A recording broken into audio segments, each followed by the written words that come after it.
خطای راستی 7x جمع 8y برابر 51 7x minus 4y برابر 27 و 5x minus 11x برابر 3 یعنی سه خط داریم در یک نقطه همدیگر رو میبرن ابسیس این نقطه به چه برابر است یعنی ابسیس یک وقت میشه x رو یعنی سه خط داریم تصور کنیم در خط کوردیناتی داریم ما مثلا انتخاب کنم خط کوردیناتی فرض کردیم خیلی داریم و سه خط داریم سه خط گذارخن باشد باید خط داریم و با خط سه امران کشم در یک نقطه یا دیگر رو میبرم سه خط داریم مثلا من کشیدم در یک نقطه یا دیگر رو میبرن ما باید ابسیس یعنی بگذار نقطه بریشه هر سه اینجا باشد ما باید x رو یابیم یعنی x ما به چند برابر میشود و این رو چه کار میکنیم این سیستم مدلو است سیستم مدلوی لیکن ما فقط عادت کردیم دو تا مدل داشتن و x y رو میبینیم اینجا سه تا است وقتی که به شما این نمود سوال داده میشود کدامش که خواهید استفاده برده میتونید یعنی دو تاش رو استفاده بردن کفایه است دو تاش رو استفاده برده ما x و y رو میابیم کدامش رو خواهید استفاده برده میتونید من یک و دو رو انتخاب میکنم برای چی پرسیدن ممکن است چون که کوفیشنت های y وقتی که من این رو با 2 ضرب میکنم اختصار کردن آسان تر است و من x رو باید یابم یعنی بیاید نویسم چی میشود دیگر رنگ رو اگر انتخاب کنم 7x جمع 8y برابر است به 51 و در دیومش 7x minus 4y برابر است به 27 نیا کنید در اینجا باید بار تکرار کنم هر دو یکم و دوم رو انتخاب کردم شما میتونستین 2 و 3 یا 1 و 3 انتخاب کرده میتونستین بعد چیکار میکنیم بعد این سیستم مدل چه کار میکنیم با اختصار کردن یعنی من دوم رو نیا کنید با 2 ضرب میکنم دوم مدل رو با 2 ضرب میکنم و این مدل به چه ترتیب مییابد 14x minus 8y برابر 54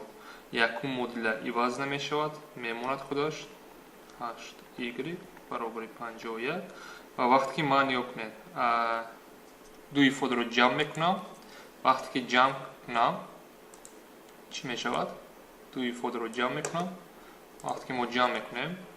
7x با 14 این 21x میشود 8y minus 8y وقتی جمع میکنم اینو یکدیگر رو اختصار میکنن یعنی من یک تاش رو اختصار کردم جمع میخوای نمونه برابر به این چه میشه 105 من باید x رو یابم و از اینجا باید بنویسم 21x برابر است به 105 و وقتی تقسیم رو اجرا میکنم x برابر چه میشود 5 و از این چی میشه ابسیس خط بریش همینجا 5 است اگر به شما اوردیناتش رو میپرسید یعنی y رو وقتی شما x رو یافتیم و کدام از اینها یعنی کدامش که مونده میمونین y رو میابین خیلی بیاین سیمش رو انتخاب کنیم اگر یک نقطه بریشی یک خط داشته باشم چیکار میکنم 5 رو میمونم 5 ضرب 5 مینوس 11y مینوس 11y برابر 3 از اینجا 25 مینوس 3 برابر است به 11y رو به طرف راست گرفتم اینجا 22 میشود و 11y میموند و از اینجا y برابر 2 میشود یعنی اوردینات اون به 2 برابر میشود یعنی خط بریش این کوردینات رو داره 5 و 2 و این نقطه برای هر سه در بالای هر سه خط باید باشد یعنی من وقتی من جای x 5 میمونم و y 2 میمونم جواب آنها باید درست باشد خب بیاین سنجیدن اگر باوری نداشته باشین 7 ضرب 5 جمع 8 ضرب 2 آیا با 51 برابر میشود یا نه 35 این چند 16 برابر 51 درست است و دویم خط میمونم همین نقطه ها رو آیا وقتی میمونم به 27 برابر میشن یا نه 7 ضرب 5 مینوس 4 ضرب 2 35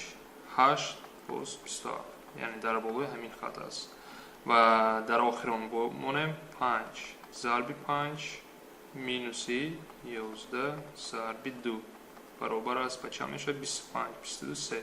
یعنی این نقطه در هر سه خط است و این نقطه بوریش است.